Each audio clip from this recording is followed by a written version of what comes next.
Assalamu alaikum guys, welcome back. Okay, so we were doing period 3 and we did a few reactions before this lecture. Reaction of the elements with oxygen, elements with water, oxides with water. Now we are doing reaction of oxides with acids and bases, and in this lecture we are going to look at the types of oxides as well and the products that they make and the equations as well. So let's get started. All right guys, so the first oxide of period 3 that we have over here, the first element is sodium, right? So its oxide is sodium oxide, sodium Na2O. We did make sodium oxide when sodium reacted with oxygen. Now the sodium oxide is a basic oxide. Okay, it is a basic oxide. Basic oxide means that it can react with acids to produce salt and water or salts. Okay, so now this is Na2O. It reacts with sulfuric acid, so it will give us a salt and water. Okay, sodium sulfate and water, and this is an equation you are expected to know.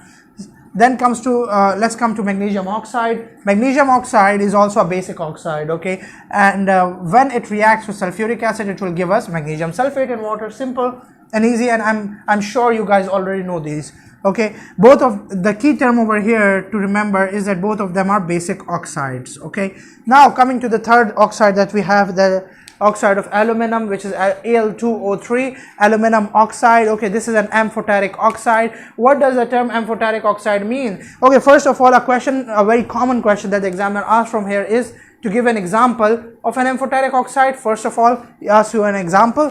Al2O3 is the classical example, and secondly he asks you to define what amphoteric oxide is. So amphoteric oxide is basically an oxide that can react with both acids and bases.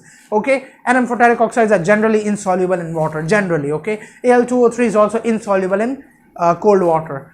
Then coming to acids and bases, their reactions. So since I told you that amphoteric oxides can react with both acids as well as bases, so now let's look at the reaction of amphoteric oxide with both of them. Now first I have given the reaction of acid, and then I have given the reaction with a base. Now Al2O3 will react with sulfuric acid to give us aluminum sulfate and water. This is the reaction with acid. You need to balance the equation as well. So Al2 brackets SO4, and then there's a 3 outside, and then you need to balance it out. This is the balance equation that I've written over here. Then comes the next equation, and this equation is more important. That is the reaction of Al2O3 with an alkali or with a base. Okay, it reacts with sodium hydroxide when sodium hydroxide is taken to be hot and concentrated, and water molecules are also involved in the reaction. Okay, when all three combine together, they form this salt. Okay, this salt is known as sodium aluminate.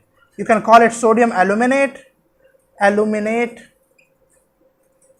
or you can call it tetrahydroxy sodium aluminate. Now guys, this tetrahydroxy sodium aluminate, this name might seem a bit more complex than sodium aluminate, but now let me tell you something. This name is actually gonna be way more important and way more easier than the normal one. Why? Now just focus on the name. It says tetra. Tetra means having 4, right? Tetra means 4, right? Tetrahedral, 4. Hydroxy means it's referring to hydroxyl groups. So look at the formula. In this formula, you've got hydroxyl OH groups, and each OH group is actually, there are 4 OH groups in this formula, right? So tetrahydroxy and sodium aluminate. Sodium refers to the sodium and aluminate refers to aluminum. Okay, so tetrahydroxy sodium aluminate. 2 moles of tetrahydroxy sodium aluminate are formed when aluminum oxide reacts with hot concentrated sodium hydroxide, and it's an amphoteric oxide. And these types of oxides are very important. Okay, you must know that magnesium oxide and sodium oxide are basic oxides, and Al2O3 aluminum oxide, although it is a metallic oxide, but it's not a basic oxide, it's an amphoteric oxide. Okay, and this tetrahydroxy sodium aluminate is formed when it reacts with alkalis. Okay, so this pretty much completes the discussion on basic and amphoteric oxides. From the next lecture we are going to start out the reactions of acidic oxides with bases, of course. Okay, thank you.